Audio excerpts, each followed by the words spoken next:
Hello everyone. So today we are going to start a brand new chapter of geography, class 6, that is Earth and the solar system. ठीक है, तो हम लोग जो है पहले अर्थ के बारे में जानेंगे, फिर सोलर सिस्टम को हम लोग समझेंगे। इसमें 2-3 लेक्चर वीडियो लेक्चर होंगे। तो सबसे पहले क्या करेंगे कि आप एक पेन ले लेंगे और एक नोटबुक ले लेंगे, ताकि जो भी मैं आपको अभी बताऊंगा आप उसको राइट डाउन करते चलेंगे। ठीक है, सो लेट्स स्टार्ट। देखिए, when you look at the sky what do you see? During a day you see the sun, during the night you see a vast space of the moon and the numerous small points of light। तो finally जब आप sky को देखते हो, sky का मतलब आसमान को जब आप देखते हो, तो आपको क्या दिखता है? जब आप रात के दौरान दिन के दौरान जब देखोगे आप, तो आपको सन दिखाई देगा।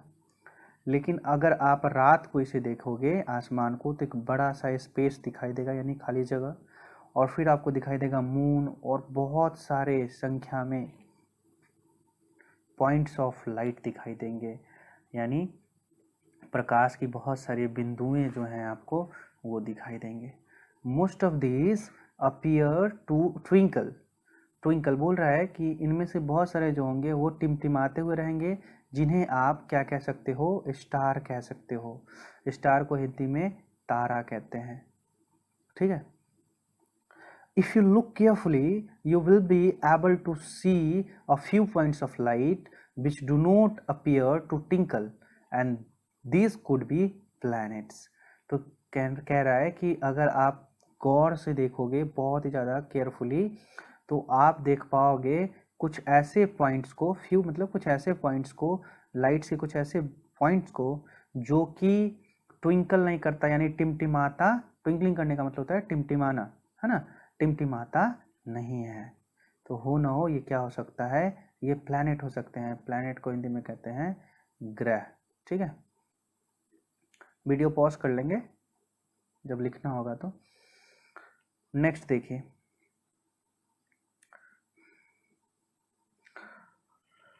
All the objects in the sky are called heavenly bodies और सेलेस्टियल बॉडीज। तो जो भी ऑल द ऑब्जेक्ट्स, जो भी ऑब्जेक्ट आपको आसमान में दिखाई देते हैं, वो सभी क्या हो जाएंगे? सेलेस्टियल बॉडीज हो जाएंगे या हेवनली बॉडीज, जिन्हें हम लोग आकाशीय पिंड या वस्तु भी कह सकते हैं।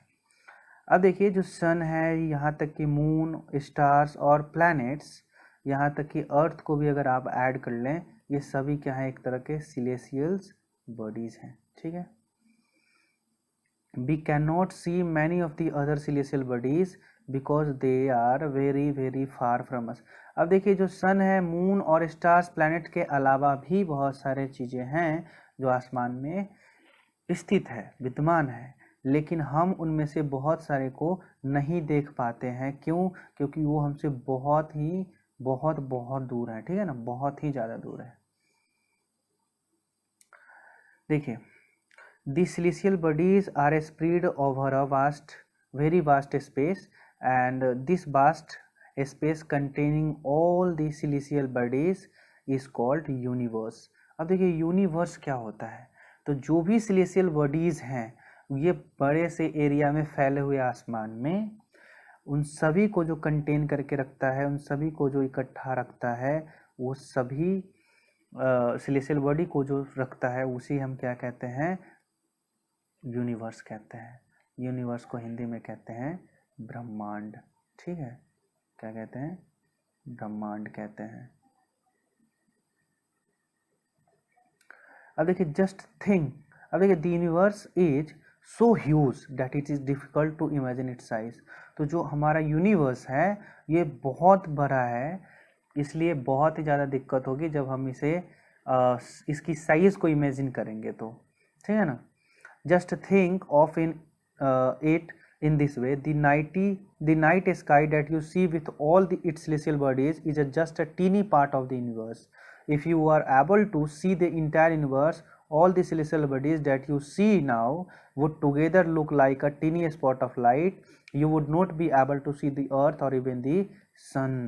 तो कह रहा है कि अगर चलिए अगर हम कोशिश करें जानने का कि हमारा यूनिवर्स कितना बड़ा है, तो अगर आप सोचोगे तो जो अगर रात के स्काई आप देखते हो तो आपको सारे सेलेस्टियल बॉडीज लगभग दिखाई जो देते हैं वो सिर्फ जो है वो टीनी पार्ट है, बहुत ही छोटा पार्ट है यूनिवर्स का, ठीक है। यानी जितना दिखाई देता है वो सिर्फ एक छोटा पार्ट है, यानी इससे भी कई हजार गुना, कई लाखों गुना, यहाँ तक कि करोड़ों गुना ज़्यादा बड़ा हमारा यूनिवर्स है ना। अगर इन सबको हम लोग इकट्ठा कर दे जितना बड़ा है, तो यहाँ तक कि हम अपने प्लैनेट को क्या, हम अपने सन को भी नहीं देख पाएंगे, अपने सन को भी नहीं देख पाएंगे, यानी इतना बड़ा हमारा यूनिवर्स है, ठीक है।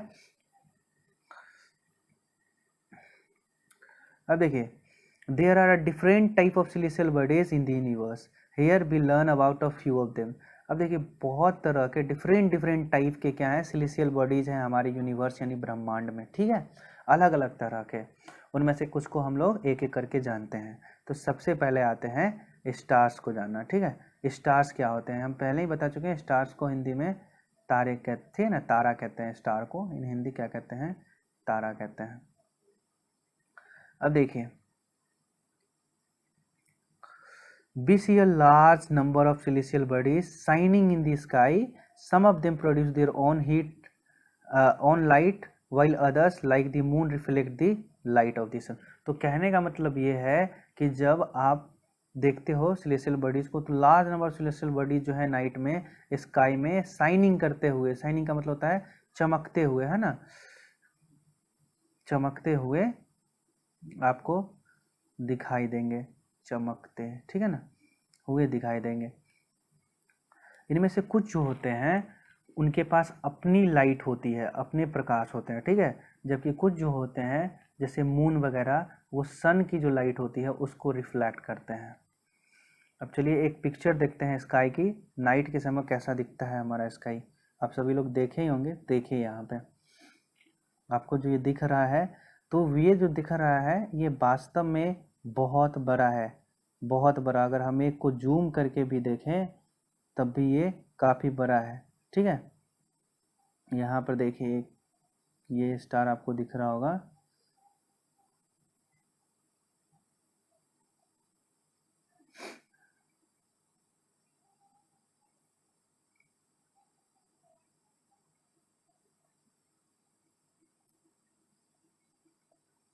नेक्स्ट देखते हैं।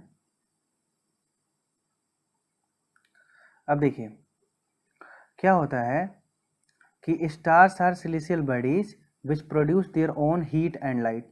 तो अब ये स्टार क्या होते हैं, तो यहाँ पर देखिए स्टार जो भी होते हैं वो सिलेस्टियल बॉडीज होते हैं, पहले ही हम जानते हैं, जिनके पास अपनी लाइट होती है और अपनी हीट होती है, ठीक है ना। इसके पास अपनी लाइट और अपनी हीट होगी, है ना, इसके पास अपनी प्रकाश होंगे।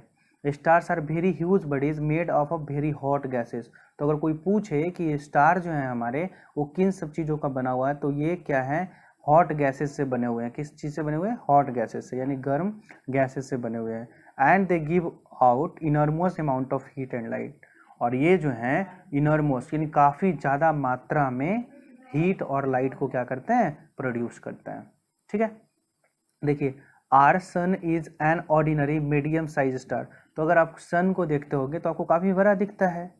अब ऐसे, लेकिन वास्तव में वो बहुत बड़ा नहीं है, बल्कि सन जो है हमारा एक ऑर्डिनरी स्टार है, यानी सिंपल सा स्टार है, जो कि एक मीडियम साइज का स्टार है, यानी इससे भी बड़े स्टार होते हैं, ठीक है।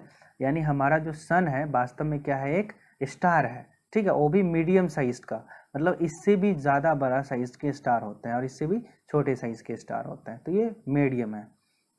अब देखिए, it looks bigger than the other star because it is closer to us than any other star. अब आप रात को जब देखते होंगे तो आप सोचते होंगे कि तो अगर सभी स्टार ही हैं तो हमें ये सब क्यों छोटे छोटे दिखाई देते हैं और सन इतना बड़ा क्यों दिखाई देता है। ऐसा इसलिए होता है बाबू, क्योंकि ये सन जो है हमसे काफ़ी ज़्यादा क्या है, क्लोज है। अगर हम दूसरे स्टार्स के कंपैरिजन में बात करें तो sun is very close to us, है ना। So that's why they looks like a huge, है ना। तो वो बड़ा इसीलिए दिखता है क्योंकि वो काफ़ी ज़्यादा हमारे क्या होता है, करीब होता है। अब देखिए, the stars nearest to the sun is Proxima Centauri. है ना, सेंटोरी। अब क्या होता है कि जो स्टार सबसे नियरेस्ट है हमारे सन के, सबसे नियरेस्ट मतलब सबसे नज़दीक है, उसका नाम क्या है, प्रोक्सिमा सेंटोरी। तो आपसे कोई क्वेश्चन पूछ सकता है कि हमारे जो सन है उससे सबसे नियरेस्ट स्टार कौन है, तो आपको याद रखना है ये वाला नाम, प्रोक्सिमा सेंटोरी, ठीक है, एक स्टार का नाम है। अब इसका जो डिस्टेंस है अर्थ से, है ना, जो प्रोक्सिमा सेंटोरी है इसका जो अर्थ से डिस्टेंस यानी पृथ्वी से जो इसका डिस्टेंस है वो कितना है, 40 ट्रिलियन किलोमीटर। कितना, 40 ट्रिलियन किलोमीटर, ठीक है ना, बहुत बड़ा डिस्टेंस है ये, 40 ट्रिलियन किलोमीटर। इसको याद रखेंगे कि वो कितना दूरी पे है, तो आपको याद रखना है 40 ट्रिलियन किलोमीटर अर्थ से। अब देखेंगे कॉन्स्टिलेशन के बारे में। देखिए, जिस तरह से स्टार को हिंदी में तारा कहते हैं, उस तरह से कॉन्स्टिलेशन को इन हिंदी हम लोग कहते हैं नक्षत्र। क्या कहते हैं, नक्षत्र, ठीक है, ऐसे लिखा जाएगा, नक्षत्र कहते हैं। देखिए, of the millions and of millions star in the sky, some appears to be in a group forming definite pattern, ठीक है ना, और this group which can be recognized by the shape they form are called constellations। अब क्या होता है कि हम सभी को पता है कि millions and millions of stars हैं, यानी लाखों लाखों की संख्या में स्टार्स हैं हमारे स्काई में, और उनमें से कुछ जो होते हैं वो ग्रुप में होते हैं। क्या होते हैं, एक ग्रुप में होते हैं, एक समूह में होते हैं, और एक तरह का डिफिनिट पैटर्न बनाते हैं। जो इनका पैटर्न होता है वो एक तरह का डिफिनिट पैटर्न होता है, और यही जो ग्रुप होते हैं जो रिकॉग्नाइज किए जाते हैं यानी जाने जाते हैं अपने शेप के द्वारा, ठीक है ना, जो वो बनाते हैं, वैसे को हम लोग क्या कहते हैं, कॉन्स्टिलेशन कहते हैं, ठीक है ना, यानी। चलिए, तो अब देखते हैं हम लोग कि जो ग्रेट बियर है, ठीक है ना, ग्रेट बियर जो है वन ऑफ दी कॉन्स्टिलेशन है, constellations visual in the northern sky. तो जो नॉर्दर्न स्काई है, जो उत्तरी आसमान है, वहाँ पर आपको दिखाई देंगे। ये जो पिक्चर आपको दिख रहा है ग्रेट बियर का, ये दिखाई देगा। तो ये फाइनली इस तरह से नहीं दिखाई देगा जैसा कि पिक्चर आप देख रहे हैं, वास्तव में आपको दिखाई देगा जो भी यहाँ पे स्टार्स हैं वो दिखाई देंगे। जो सबसे ज़्यादा डीप दिखाई देगा, जो सबसे ज़्यादा ब्राइट दिखाई देगा, वो पहले ये 4 दिखाई देंगे, 1 2 3 4, और उसके बाद 1 2 3 जो इसके पीछे हैं वो, ठीक है, तो ये दिखाई देंगे। और उसके बाद इन सबको अगर ऐड करते हैं तब जाकर एक बियर का शेप बनता है, जो ग्रेट बियर है उसका शेप बनता है, ठीक है। और इसके जो ये 2 डीपर हैं उसको हम लोग आगे फिर डिटेल में देखते हैं। तो देखिए, जो 7 ब्राइटेस्ट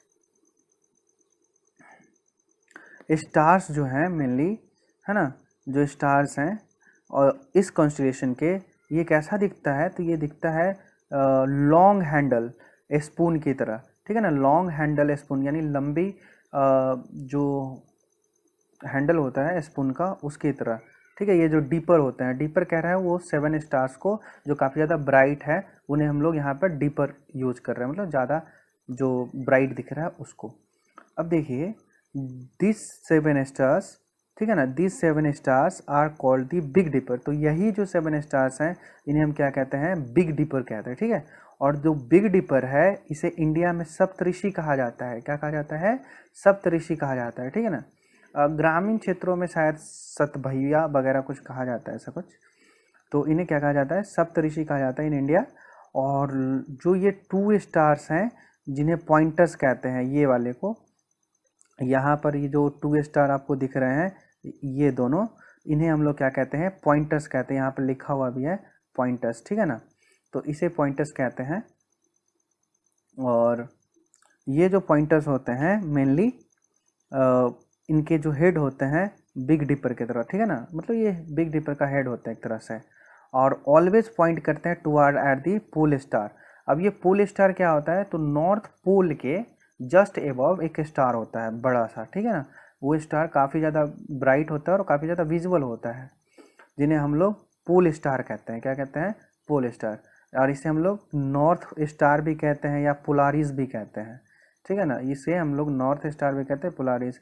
आपको बता दें कि जब पहले के जो लोग थे जो दूर दूर तक जाते थे समुद्री मार्गों से या बाकी रास्तों से, जो एक्सप्लोरर वगैरह होते थे, नए नए जगहों को खोजने वाले लोग या व्यापारी लोग जो होते थे, वो लोग जब पहले मैग्नेटिक कंपास का खोज नहीं हो रखा था, तो ऐसी स्थिति में ये पोल स्टार की मदद से ही ये नॉर्थ स्टार के मदद से ही दिशा वगैरह जानते थे।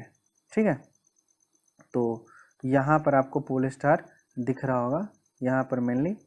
तो बस आज के इस वीडियो लेक्चर में बस इतना ही। हम लोग फिर नेक्स्ट वीडियो में देखते हैं कॉन्स्टेलेशन के बाद। Thank you everyone.